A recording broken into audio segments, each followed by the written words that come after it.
ከነዳጅ ዋጋ ጋር በተያያዘ መንግስት አዲስ መረጃ ይፋ አድርጓል። ከዚሁ ጋር በተያያዘም አንድ ከፍተኛ የመንግስት ባለስልጣን ከፍተኛ አደጋ እንደደረሰባቸው ሰምተናል። በሌላ በኩል ደግሞ በርካታ የውጭ ባንኮች በኢትዮጵያ የፋይናንስ ዘርፍ ለመሳተፍ ጥያቄ እያቀረቡ መሆኑን ሰምተናል። በዚህም መሰረት የጎረቤት ሀገራትና የመካከለኛው ምስራቅ ባንኮች ፍላጎታቸውን እያሳዩ መሆናቸው ታውቋል። ሰላም ቤተሰቦቻችን፣ መረጃዎቹን የት ሀገርና የት ከተማ ሆናችሁ እየተከታተላችሁ እንደምትገኙ በሐሳብ መስጫው ላይ ጻፉልን። በየትኛው ርዕሰ ጉዳይ ላይ መረጃ እንድናቀርብላችሁ እንደምትፈልጉ ማሳውቁን። አሁን ዝርዝር መረጃዎቹን አንድ በአንድ ወደ እናንተ እናደርሳለን። እስከ መጨረሻው አብራችሁን ቆዩ።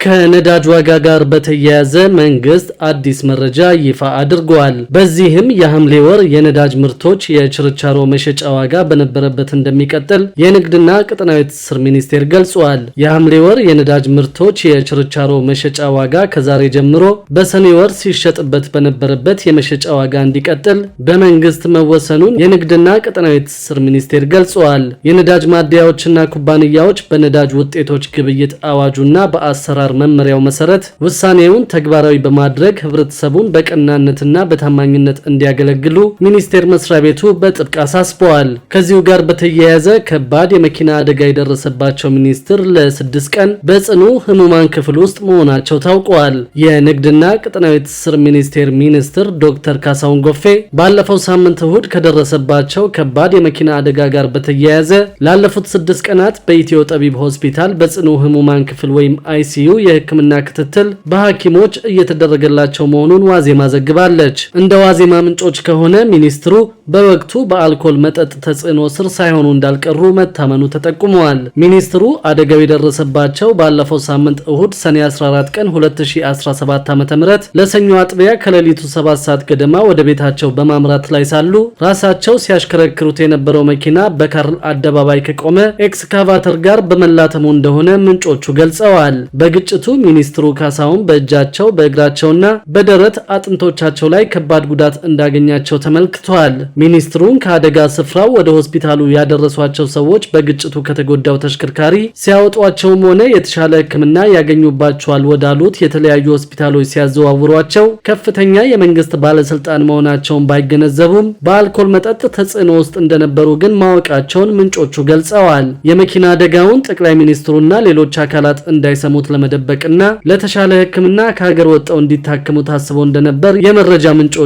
ጨምረው ተናግረዋል። ይሁንና ከነዳጅ ጉዳይ ጋር ለተያያዘ ስብሰባ ጠቅላይ ሚኒስትሩ በፈለጓቸው ወቅት ስለ አደጋው በመስማታቸው ምክትላቸውን አደም ፋራህን ልከው አስጠይቀዋቸዋል ተብሏል። ከዚህ በኋላ እንደታሰበው ለሕክምና ወደ ሌላ ሀገር ይላኩ እንደሆነ ግን ለማረጋገጥ አልቻለም ሲል ዋዜማ ዘግበዋል። በሌላ በኩል ደግሞ በርካታ የውጭ ባንኮች በኢትዮጵያ የፋይናንስ ዘርፍ ለመሳተፍ ጥያቄ እያቀረቡ መሆኑን ሰምተናል። በዚህም የጎረቤት ሀገራትና የመካከለኛው ምስራቅ ባንኮች ፍላጎት እያሳዩ መሆናቸው ታውቋል። መንግስት የባንኩን ዘርፍ ለውጭ ኢንቨስትመንት ክፍት ማድረጉን ተከትሎ የውጭ ባንኮች በኢትዮጵያ የፋይናንስ ዘርፍ ለመሳተፍ ጥያቄ እያቀረቡ መሆናቸውን የኢትዮጵያ ብሔራዊ ባንክ ገዢ አቶ ማሞ ምህረቱ ገልጸዋል። አቶ ማሞ ምህረቱ የኢትዮጵያን የፋይናንስ ዘርፍ ለውጭ ኢንቨስትመንት ክፍት የማድረግ ሂደትን አስመልክተው ማብራሪያ ሰጥተዋል። በማብራሪያቸውም የፋይናንስ ዘርፉን ለውጭ ኢንቨስትመንት ክፍት ለማድረግ መንግስት የፖሊሲ እርምጃ መውሰዱን ገልጸዋል። ብሔራዊ ባንክ የፖሊሲ አቅጣጫውን ወደ ተግባር የሚለውጥ አዋጅ በማውጣት ዘርፉን ለውጭ ኢንቨስትመንት ክፍት ማድረጉን ገልጸዋል። የውጭ የፋይናንስ ኢንቨስተሮችና በኢትዮጵያ የፋይናንስ ዘርፍ የራሳቸውን ተቀጥላ ወይም ሰብሲደሪ ባንክ በማቋቋም ከሀገር ውስጥ ባንኮች ድርሻ ወይም ቅርንጫፍ ጽህፈት ቤት በመክፈት እንዲሁም ደግሞ የውክልና ቢሮዎችን በማቋቋም መግባት እንደሚችሉ በአዋጁ ተመላክቷል ብለዋል። ብሔራዊ ባንክ የውጭ ባንኮች ወደ ኢትዮጵያ እንዲገቡ የሚፈቅድ ዝርዝር መመሪያ ማውጣቱንም ገልጸዋል። በዚህም የውጭ ባንኮች ኢትዮጵያ ውስጥ ገብተው እንዲሰሩ ለማድረግ የፈቃድ አሰጣጥና የቁጥጥር ስርዓት መዘርጋቱን ገልጸዋል። የፋይናንስ ዘርፉ ለውጭ ተቋማት ክፍት መደረጉ ለሀገር ትልቅ ፋይዳ ይዞ እንደሚመጣም ነው የብሔራዊ ባንክ ገዢው የጠቆሙት።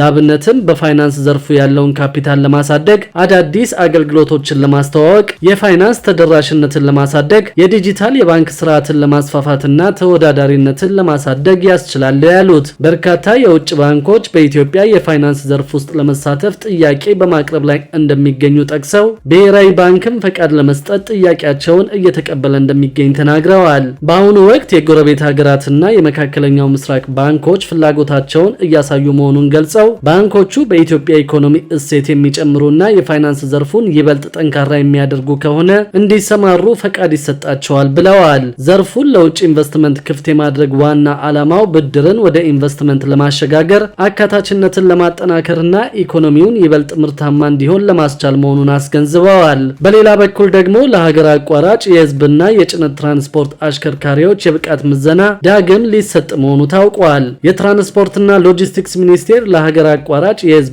የጭነት ትራንስፖርት አሽከርካሪዎች የዳግም ብቃት ምዘና መስጠት በቅርቡ እንደሚጀምር አስታውቀዋል። ምዘናውን ተከትሎ የሚሰጠው የብቃት ማረጋገጫ በዚህ ዓመት ቁጥሩ የጨመረውን የትራፊክ አደጋ በመቀነስ ረገድ መሰረታዊ ለውጥ ያመጣል የሚል እምነት እንዳለው ሚኒስቴሩ አስታውቋል። ይህ የተገለጸው የሚኒስቴር መስሪያ ቤቱ የ11 ወራት እቅድ አፈጻጸም ሪፖርቱን ለህዝብ ተወካዮች ምክር ቤት ባቀረበበት ወቅት ነው። ሪፖርቱን ለፓርላማው በንባብ ያቀረቡት የትራንስፖርትና ሎጂስቲክስ ሚኒስትሩ ዶክተር አለሙ ስሜ ዳግም ምዘና መስጠት ያስፈለገው የአሽከርካሪነት ስራ አደጋን ተከላክሎ ከማሽከርከርና የመንገድ ደህንነትን በላቀ ደረጃ ከማስጠበቅ አኳያ ያለበትን ደረጃ እንደገና ለማረጋገጥ በማስፈለጉ እንደሆነ በሪፖርታቸው ገልጸዋል። ይህንን በጋራ ለመስራት ሚኒስቴር መስሪያ ቤቱ ከስራና ክህሎት ሚኒስቴር ጋር የመግባቢያ ሰነድ መፈራረሙን ገልጸዋል። በሚኒስቴር መስሪያ ቤቱ በተቋቋመ ቡድን አማካኝነት ጥናት ከተካሄደ በኋላ የስራ ደረጃ፣ ስርዓተ ትምህርትና የስልጠና ማኑዋል መዘጋጀቱን ተናግረዋል። የአሽከርካሪነት ስራ ስታንዳርድ እንደሌለው ያወቅነው ይህንን ስራ ለመስራት ስንገባበት ነው ያሉት ዶክተር አለሙ በአሁኑ ወቅት ለስራው የሚያስፈልግ 40 ሞጁል ስታንዳርድ መዘጋጀቱን አስረድተዋል። ከነዚህ ሞጁሎች ውስጥ 15ቱ ለህዝብ ትራንስፖርት፣ 10ሩ ደግሞ ለደረቅና ፈሳሽ ጭነት ትራንስፖርት የተዘጋጁ መሆናቸውንም አብራርተዋል። እኛ ዝም ብለን ፈተና ብቻ አዘጋጅተን ፈትነን መንጃ ፈቃድ ለመስጠት ነበር ያሰብነው። ነገር ግን ወደ ስራ ሲገባ ይህ ፕሮሲጀር እንደሚያስፈልግ ህጉ ያስገድዳል።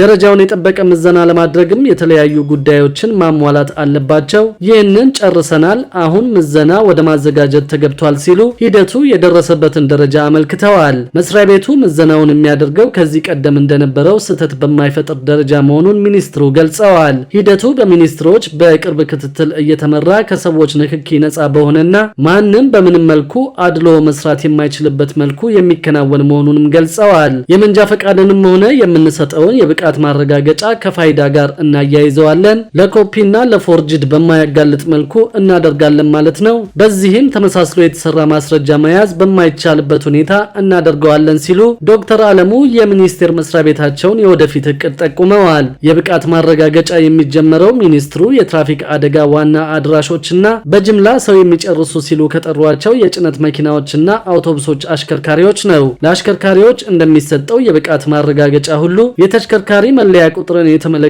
ተመሳሳይ ስራዎች እየተከናወኑ መሆናቸውንም አክለዋል። በኮንትሮባንድ ለሚገቡ ተሽከርካሪዎች ፎርጅድ ታርጋ እንደሚሰራ የገለጹት ዶክተር አለሙ ይህንንም የመቀየር ስራ እየተሰራ መሆኑን ገልጸዋል። አዲሱ የተሽከርካሪ ሰሌዳ በስራ ላይ ሲውል መኪና ሰርቆ ታርጋ ቀይሮ መንዳት እንደማይቻልና ከባለ መኪናው ቁጥጥር ውጭ በሚሆን ሲስተም የታሰረ መሆኑን አስረድተዋል። መኪናዋን ያቃጥላት ይሆናል ወይም ደግሞ ቅርጫ ያደርጋት ይሆናል እንጂ በዚያ ታርጋ ወይም ቀይሮ መንዳት አይችልም ሲሉ ሚኒስትሩ አጽንኦት ሰጠዋል። ሚኒስትሩ እነዚህ ለውጦች የትራፊክ አደጋን በመቀነስ ረገድ መሰረታዊ ለውጥ ያመጣሉ የሚል ተስፋቸውን ለፓርላማ አባላቱ ገልጸዋል። እንዲህ እያደረግንና የህዝብ ተሳትፎ እየጨመርን በመሰረታዊነት የትራፊክ አደጋን የመቀየር ስራ ካልሰራን አደጋው እንዲሁ ይቀጥላል ማለት ነው። ነገር ግን ይሄ ስራ መሰረታዊ ለውጥ ያመጣል ብለን እናስባለን ሲሉ ዶክተር አለሙ ስሜ ተናግረዋል። በኢትዮጵያ ውስጥ ከሚደርሰው የትራፊክ አደጋ 70% የሚጠጋው በአሽከርካሪ ስህተት የሚከሰት እንደሆነ ከትራንስፖርትና ሎጂስቲክስ ሚኒስቴር የተገኘው መረጃ ያመለክታል። ክቡራትና ክቡራን የአዲስ ቢዝነስ የዩቲዩብ ቻናል ተከታታዮቻችን ይህንን ቻናል ሰብስክራይብ ሳታደርጉ የምትከታተሉን ከሆነ ቢዝነስና ሌሎች ተያያዥ ጉዳዮችን በተመለከተ አዳዲስ መረጃ ለማግኘት የዩቲዩብ ቻናሉን ሰብስክራይብ በማድረግ ቤተሰብ እንድትሆኑ በትህትና እንጠይቃለን።